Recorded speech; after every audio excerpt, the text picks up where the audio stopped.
तर व्हिडिओला सुरुवात करूया. तर इथे मी तुम्हाला समजण्यासाठी पांढरा धागा लावलेला आहे. माझ्या ओढणीला मी तुम्हाला पिको करून दाखवते. दहा अगोदर आपल्याला सेटिंगमध्ये इथे एक वरती करून घ्यायचं आहे, कारण धागा आपला फिट बसला पाहिजे. त्यासाठी इथं कोणताही पार्ट काढायची आवश्यकता नाही. बिना पार्ट काढल्याचंच मी तुम्हाला पिको करून दाखवणार आहे. सरळ उलटी बाजू बघून घ्यायची, असं गोल करायचं त्याला.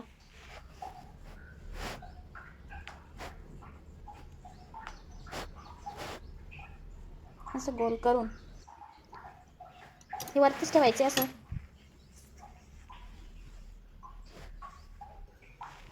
असं ठेवून आडवं असं आडवं पकडायचं आहे. हे बघा, असं आडवं, असं मागे पुढे घेत चालायचं त्याला.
आणि बघू शकता आपले साऱ्या मशीनवर सुद्धा पिको झालेले आहे आपले.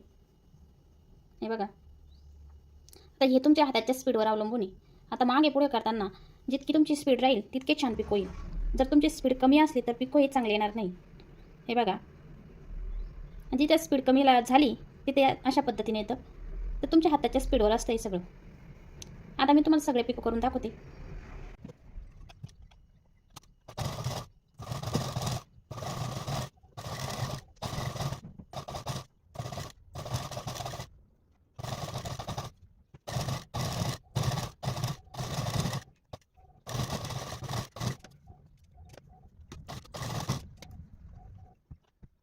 आणि बघू शकता आपण कोणताही पार्ट न करता इथे फक्त इथं वरती करायचं आहे आणि इथं फक्त आडवं पकडायचं आहे.